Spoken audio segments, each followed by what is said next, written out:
So it's all about perception and the quality of life that they do. And there's a lot of people that actually lead a social media life and lead a very different personal life. And I never thought that existed until you start to see or meet people that you like, that you kind of like follow and watch their stories. And then when you actually meet them, you're like, you're nothing like your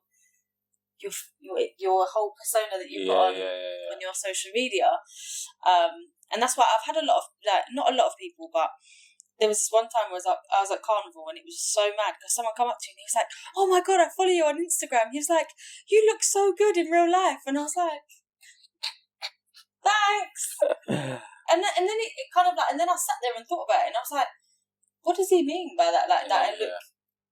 And then I thought, because there are women out there that genuinely just don't look like what they post on social media, or they highly edit their photos. And this is another thing that I'm not battling with, but obviously because I'm very passionate about self-love and what we follow and who we follow. And celebrities and people that are looked up to, that are editing their pictures. You've got young girls now that are wearing full faces of makeup, editing their pictures. Like, for me, that's triggering people to not love themselves. And I don't understand as a celebrity how you can do that, how you can portray that lifestyle when you've got people that genuinely like look up to you. That doesn't make sense to me. Yeah, it's I don't know. I think social media has helped us in a way, but I also think that it's because it gives us more exposure to certain things and it allows us to build bigger and better communities faster.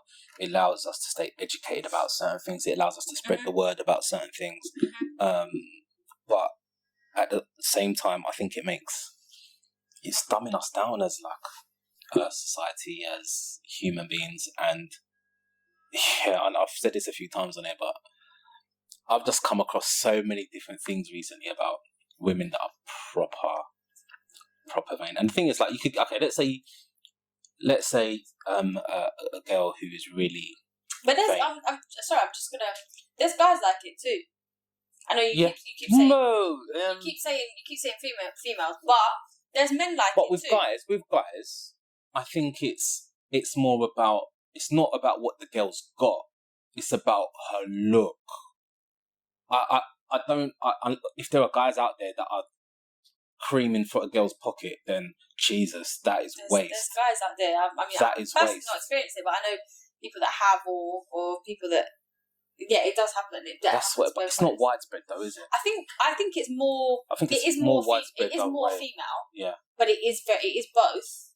But it is probably more females. But picture this: so, like a girl who's basically looking to live a certain type of life, she will meet a guy.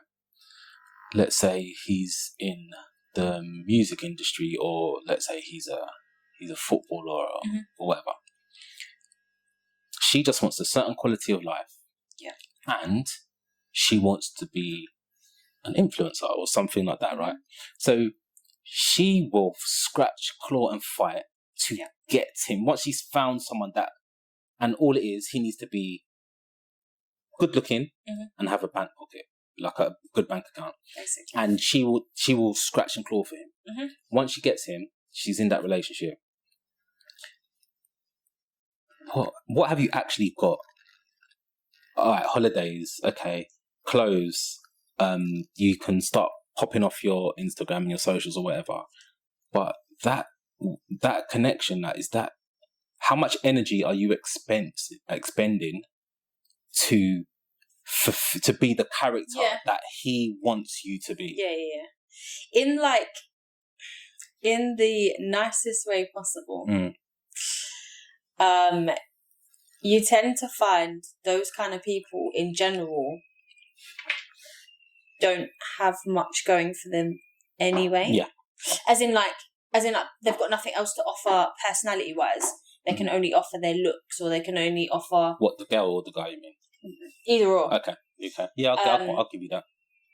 And I don't want that to sound horrible. I don't mean it for it to sound. No, it's real. But... It's real. It's like, and I know people like that. I've come across, like, especially like playing football, growing up, and going out where I went out and stuff, and meeting all these stuff, and like it, like going out, like before Instagram and stuff like that was a thing. It was like going out, like going to Faces. It was going to certain clubs that were sort of high end, where you had the potential to meet these guys. So when you met these girls, I don't want to stereotype them, so I won't say what professions they would do, but you'd meet a girl.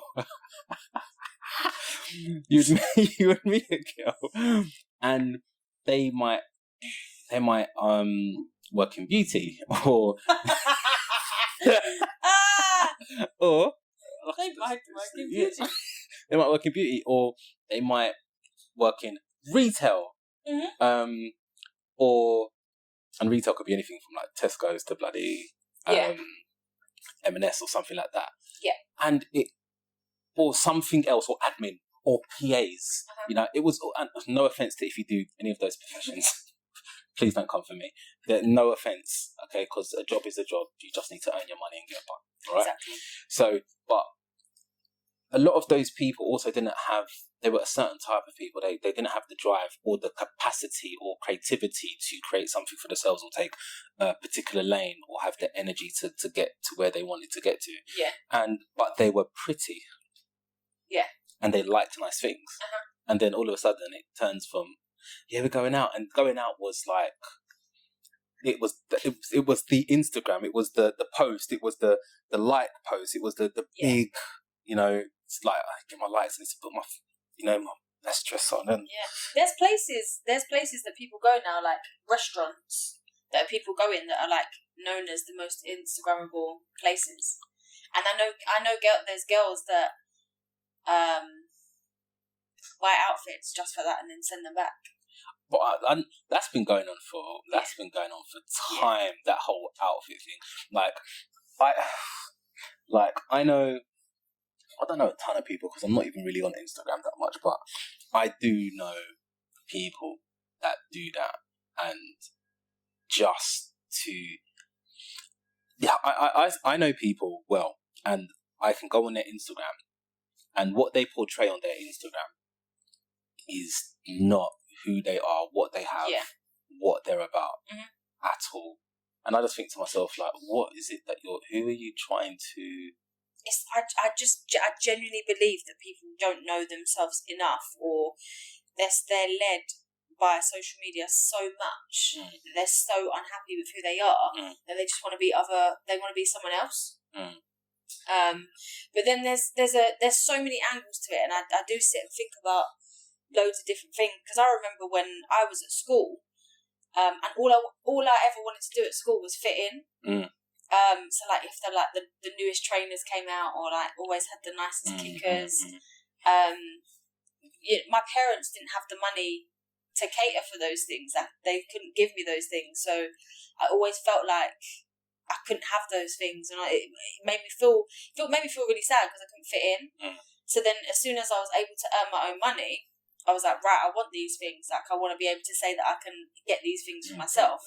So you got that side of it as well. Like for me, I then obviously said that I can buy these things for myself now.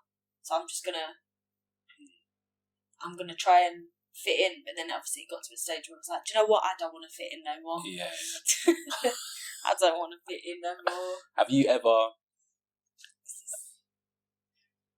Is this on timer? Yeah, it's cool. Sorry. Everything's cool. Everything's okay. It's on. I think it's on. Yeah, everything's cool. Have you ever had a situation growing up where you did see someone or have access to someone who was quite high profile, whether that be in social standing or finance wise, and you were like, oh, you felt like you wanted that person or his attention for the wrong reasons? No. Never? No. It's not. So you've never come across someone famous or seen a footballer and got a little bit giddy and thought, oh, never. Ooh.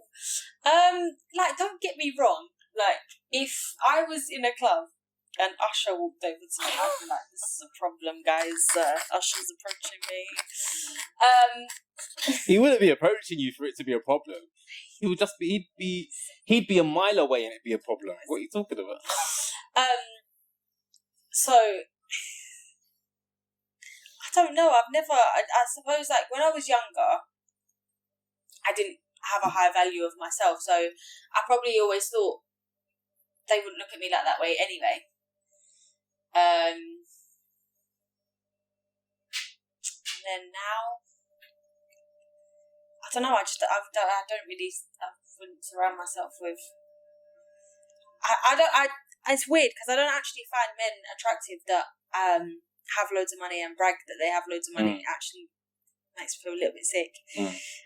It's so unattractive when a man brags about what he's got and what he can give you. I need actions. I don't need words. And I don't need money. That's like, there's so many people online, and I don't care if you can hate me. This is one comment I don't care if people hate me for.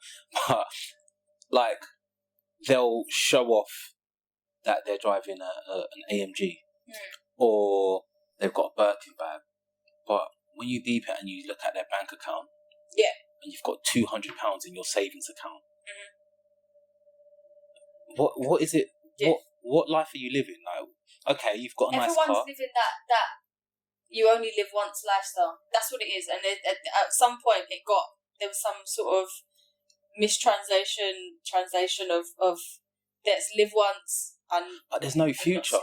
There's no future. And what a lot of people are doing now, it seems to me, is like, there's no concrete, well, there is. I'm being quite generous. Okay. There are people that make stuff happen for themselves. But a lot of the people that try to be flashy, it's like they seem to be the type of person who also looks for shortcuts in terms of making their way through life. Yeah. So it all becomes a case of now everybody wants to be an influencer because they think, okay, if I make my Instagram look really good and do the X, Y, and Z, then I'll start getting deals and whatnot, or now that because people make it look easy. They make it look easy, but it's not. Like, becoming an influencer that you getting to the level of being an influencer where you can actually live off being an influencer is hard. Yeah.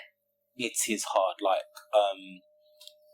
I don't like talking about myself, but like, I've got my YouTube, my YouTube channel has got to a certain level, and I don't really do anything with it now, to be honest, but there are levels that you have to get to, and there's certain deals and there's ways you need to brand yourself, and there's so much that goes into it, and I just think it's all coming to like a dead end for a lot of people. It's like once you start losing your looks, and once you run out of money and you hit a dead end, or like you can't maintain it. There's a lot of people that get into debt and just like it's just spiraling out of control. Yeah.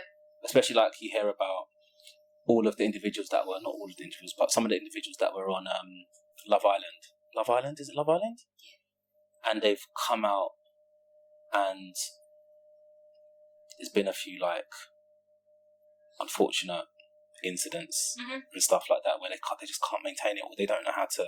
Yeah, but I think it's because the people that produce Love Island think it's a great idea to throw these young people on a program that's going to make them really big and successful. But what happens is afterwards is they don't give them that guidance on